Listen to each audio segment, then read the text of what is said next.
why is there autism and what can we treat? So you've got gut reset, right? How does that product help the gut?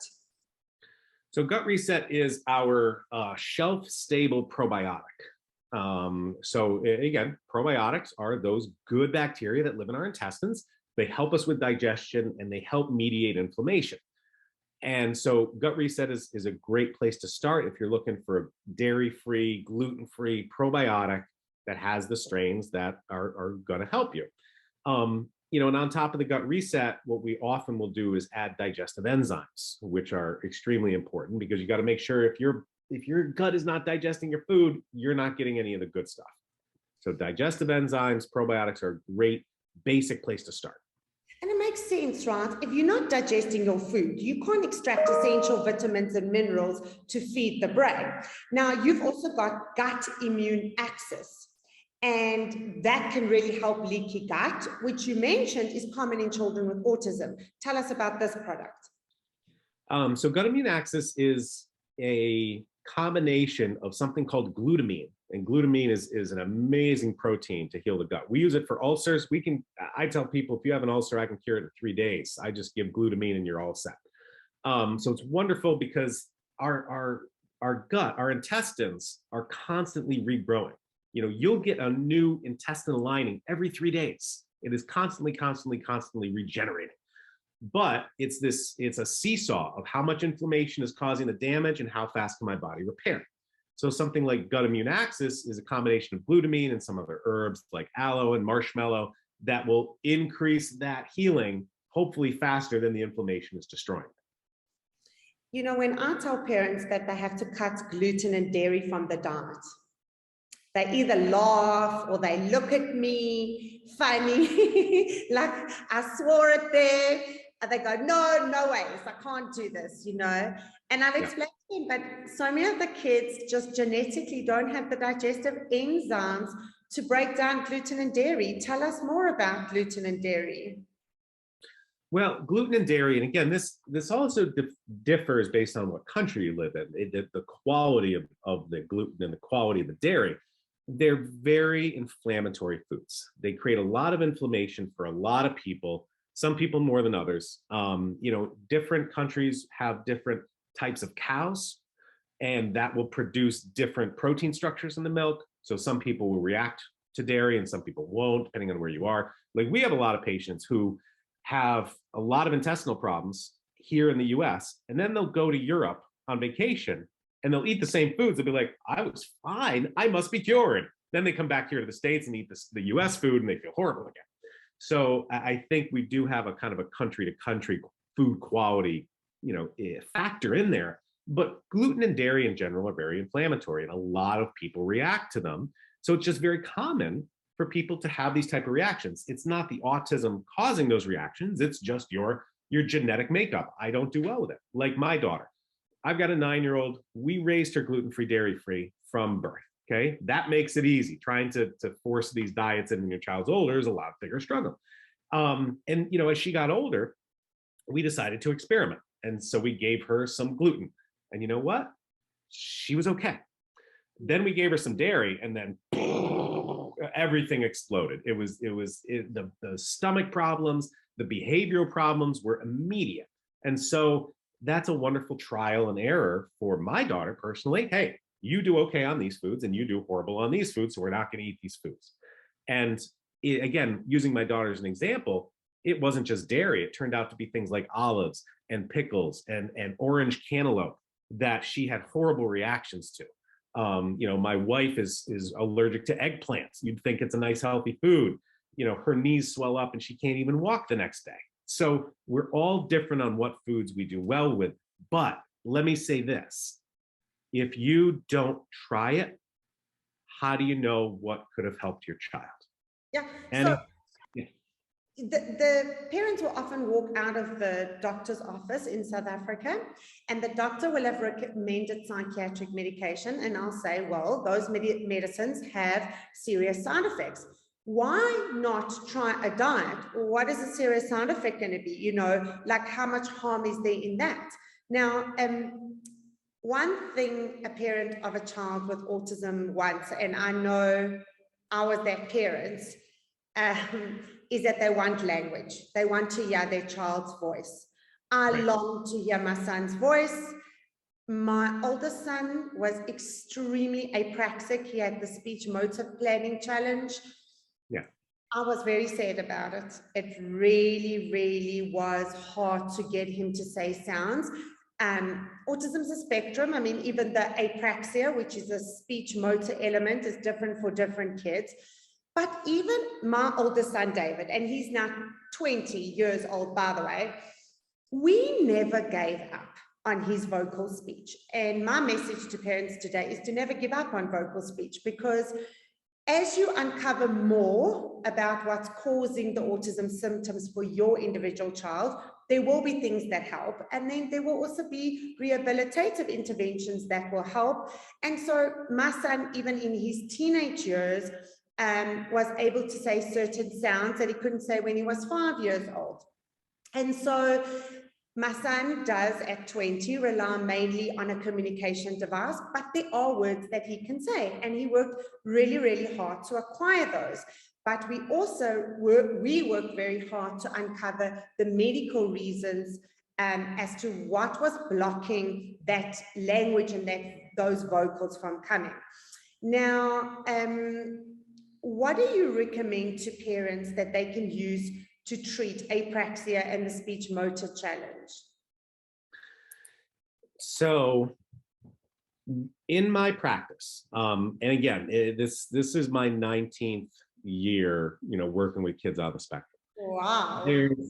I know it's, I hope you can't see the gray hair on Zoom, but it's getting there. I can't see any gray hair. Well, you're fine. It must be it's the satellites up there that are distorting. Talking about gray hair, I must tell you, my younger son, who did recover from autism, I always tell him, Aaron, what color is mommy's hair? He'll say black. I say, that's good. Keep it that way. I don't want mommy's hair gray. That's you know what, I don't mind graying, because I associate it as my marker of experience. As I'm coming closer and closer to 50, I'm like, all right, that's the experience right there. Actually, I agree with you. The gray hair starts making you more distinguished. Hey, that's what I'm going to convince myself, for sure. But again, going back to that point of the years, is I've got a lot to look back on and say, okay, here's how many thousands of kids that I've worked with, what's helped them with their language. Okay, so that's what I get to look back on. And there is, again, another hugely important thing for everybody to understand. There is no one answer. There are different answers for different kids. Okay, you read about things online, you're like, yay, B12 shots. Oh, that made my kid hyper and angry. It didn't give my kid language.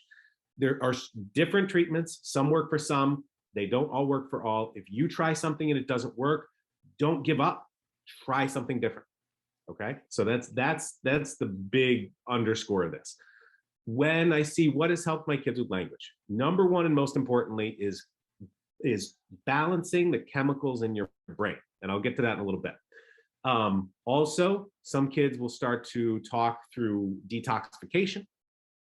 Other kids will start to talk once their gut issues are treated. Other kids will start to talk if they've got big mitochondrial dysfunction and we treat their mitochondria. So I would say those are the 4 different medical topics that we treat: mitochondrial dysfunction, gut health, and toxicity. But number one for me in my practice is the chemicals in the brain. So let me kind of step back and describe that. We have all these chemicals in our brain that run things. They control, our development, they control our mood, they control our thinking, they control our sleep. All these different chemicals are there. And I think a lot of people feel very distant from thinking, hey, there's chemicals in my brain. What does that mean? These are just the foods we eat. Every single part of our body comes from a food. It comes from a piece of chicken or a bread or whatever. Our body takes those foods, breaks it down into tiny little parts, and then builds them back together like Legos. My daughter and I love Legos. So they build it back together with Legos, and all of a sudden it runs everything in our body. And that just blows my mind that this is possible. But all those chemicals in our brain that control your mood, control your language, control your sensory function. All the kids, so many kids with sensory issues. Those chemicals all come from protein, period. So we know what proteins create which chemicals. The body does this. So how to intervene medically, I don't like using psych meds unless you have a child who's extremely violent. Okay, if you have a child who's violent, hurting themselves, hurting others, medication will help them not hurt people. Okay, whether it's themselves or you. How many screamers, how many biters, how many kickers? We've got parents who lock up knives in a drawer in the kitchen. I've got a family who has a lock on their bedroom door on the inside, and they lock their own bedroom door when they go to sleep because they don't know if their child's going to come hurt them at night. And what a horrible place to live in. So those chemicals in the brain are created from our food, so we can create them with different vitamin supplements. And so I've created a 4-step program, which we call the Scouring Solution. And it's 4 different supplements that we formulated to help balance all the chemistry in the brain. And I would say a good 70 or 80% of our kids, once you've taken, the right amino acid and vitamin supplements to create those chemicals in the brain, then the language starts to come. And yeah. It is when the language comes, it is like honey dripping. It is so precious. My youngest son, who did recover, he had a severe form of apraxia. It wasn't mild, and he did recover, and he did beat that apraxia. And a big thing for him was actually folate. But I am so happy to hear about your Scouring solution and balancing the chemicals. And I think you've given us such a beautiful and such an empowering explanation about balancing the chemicals and how important that is to get, the language. And I just want to thank you so much that you know this and that you can help these families and help these children. It's really phenomenal. Now, we mentioned earlier about histamine. My younger son, I mentioned that he was starting to come out of his autism, and then he started to look like ADHD, right? But then I started on the right multivitamin, and then also I actually started to regulate his histamine, and that also calmed him down and helped him to remain focused. What product do you have to regulate histamine? So there's 2. So I'll explain our vitamins, and then I'll kind of backtrack into why this is a problem. So understanding that biology of how our body works is very helpful for us, because it feels like we have something we can control more. Like, okay, if I understand this, maybe I can engage with it more rather than it being an unknown. We have a supplement called Histamine C, which is a combination of vitamin C and different bioflavonoids that reduce histamine in the body. There's also another supplement which we don't have, hopefully will soon, but we recommend a lot, which is a digestive enzyme called DAO. And DAO is a digestive enzyme for histamine. So now let me kind of back up and explain all this. Most people are familiar with the term histamine when it comes to allergies, okay? I'm allergic to cats, so if there's a cat in the room, I'm going to start sneezing, my eyes are going to water, I'm going to get congestion and mucus in my sinuses. Why? Because that cat pollen breathed into my lungs. Again, how do I interact with the world? Okay, with our lungs and with our gut. So I breathe the cat pollen into my lungs. My body then releases this chemical, which it already made, and it's a protein called histamine. Okay, so histamine is an amino acid, it's a type of protein. And that histamine creates the symptoms that I associate with allergies: runny nose, watery eyes, itchy skin. Now, we can take antihistamines to reduce those symptoms, all right? Now, so that's what we mostly understand as a society about histamine. What most people don't understand, that medicine does understand, but it's not kind of general knowledge, histamine causes other issues as well besides stereotypical allergy symptoms. One of those is stomach acid. Histamine makes stomach acid, period. We've known this medically for decades because the first antacid supplements were not proton pump inhibitors. Things like, again, I'll use the names here in the States. I don't know if they're the names elsewhere, like omeprazole and Nexium and Prilosec. These are typical, acid drugs. We know Nexium. Okay. So those are the new generation. The old generation were actually histamine blockers for the stomach. Things like Tagamet, Zantac. These are older meds that stop acid by stopping histamine's effect in the stomach. So a lot of kids will have acid reflux or colic because they have a histamine issue. And the other thing that histamine does that most people are not aware of, even doctors, histamine is a stimulant for the brain. It causes hyperactivity, it causes sleep problems, it causes anger problems. Okay, so what can we do about it? And a lot of times kids' behaviors will get worse in the spring and the fall because of environmental allergies. All right. And so all of a sudden they have more acid reflux. I wake up screaming. We have a lot of kids who wake up really angry. Why? They probably have stomach acid and can't tell you. So we want to get rid of that histamine because the histamine is causing all of these different symptoms. So what do? We want to metabolize, we want to digest the histamine, just as if you had a lactose intolerance and you might take a lactase or a lactate enzyme to digest that lactose. We have enzymes and other kind of vitamins that will digest and remove the histamine. And there, your histamine levels go down and the symptoms go down. My youngest son, we still regulate histamine, and it makes a huge difference to his success in a classroom. A lot of kids with ADHD, hyperactive, can't focus, regulate their histamine, look into these things that you're talking about, and you could just see a huge improvement. Mood, in attention, and overall development. Now, Dr. Skowron, my child is not sleeping. What are you gonna do? Oh, sleep. Well, before I get into the sleep, I want to go back to the one other thing in histamine, because histamine can cause the sleep problems. The histamine effect in the brain is not known by most people in general, not known by most doctors, but there is a whole classification of pharmaceutical medications that stop histamine from affecting the brain. And in order to create a whole line of drugs, you must have a decade of science and research and testing and approval processes. So we've got pharmaceuticals that stop histamine from causing the problems in the brain, but I don't think many doctors are aware of them or prescribe them or use them. But yet, in order for the drugs to exist, you must have a decade plus of scientific knowledge. So science knows this, but do all the doctors know that science? Just like, do all the doctors know the science about vitamins and autism that we show on our podcast and our Facebook Live all the time? No, they don't. You know, they don't. And I think history has proved that humankind is just very resistant to change.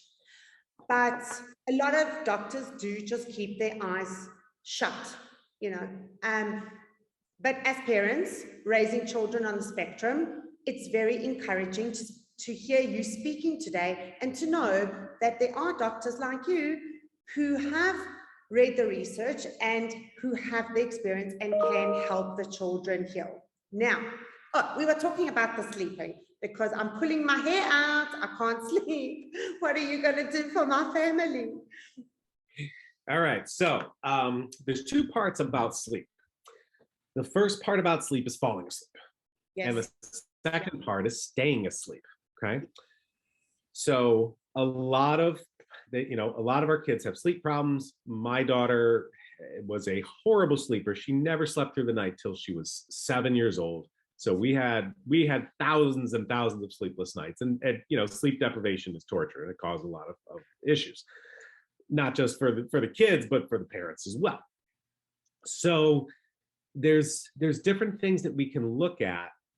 I would say the most important part is going back to the brain chemistry, because one of the most important, one of the most common treatments for sleep, and we can start with the treatments and kind of back into the biology of it. Most people have heard of melatonin. Okay, melatonin is another chemical in the brain that causes us to fall asleep. Okay, so melatonin is great for that, but it doesn't make you stay asleep.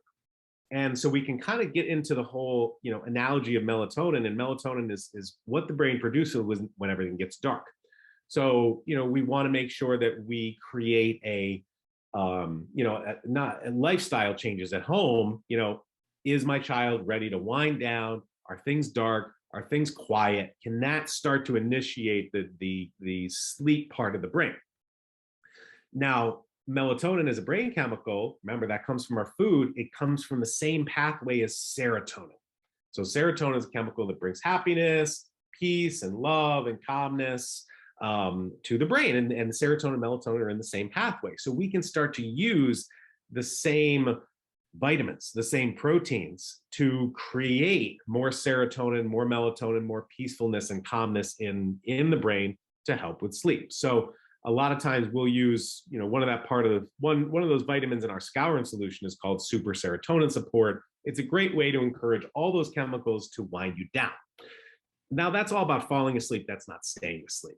And a lot of times, if you do take a melatonin supplement, you'll notice your child falls asleep but wakes up 4 hours later, because we naturally have a 4-hour sleep cycle. Okay. And so you go to sleep and you hit a deep sleep space, and then 4 hours later, you come up into light sleep.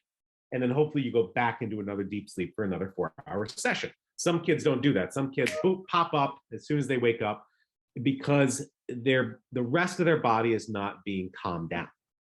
Now, this can be due to histamine. As you mentioned, histamine is another brain stimulant. So we'll work on histamine, reducing histamine pathways. Another big issue for a lot of kids is cortisol. Now, cortisol is your stress hormone. Yes. And cortisol has a very roller coaster cycle. Okay, so when you think of things in the body, most of the time we think things are kind of all the same. If I have a cholesterol of 200, I always have a cholesterol of 200. But cortisol as a hormone fluctuates through the day. In the morning, it's supposed to be really high because cortisol is a stimulant. It's supposed to be really high and wake us up. And in the evening, it's supposed to be really low so we can sleep. A lot of people who are stressed, okay, like parents out there, will wake up through the night thinking about a lot of their worries, okay? Worries of work, worries of kids, worries of family, worries of whatever.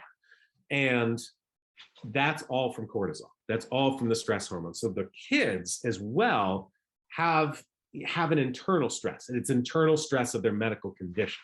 It's not an external stress. They're not worried about watching Peppa Pig or what's on YouTube tomorrow, but they've got this internal medical stress that's creating their cortisol to go, wonky, for lack of a better word, and that'll wake them up.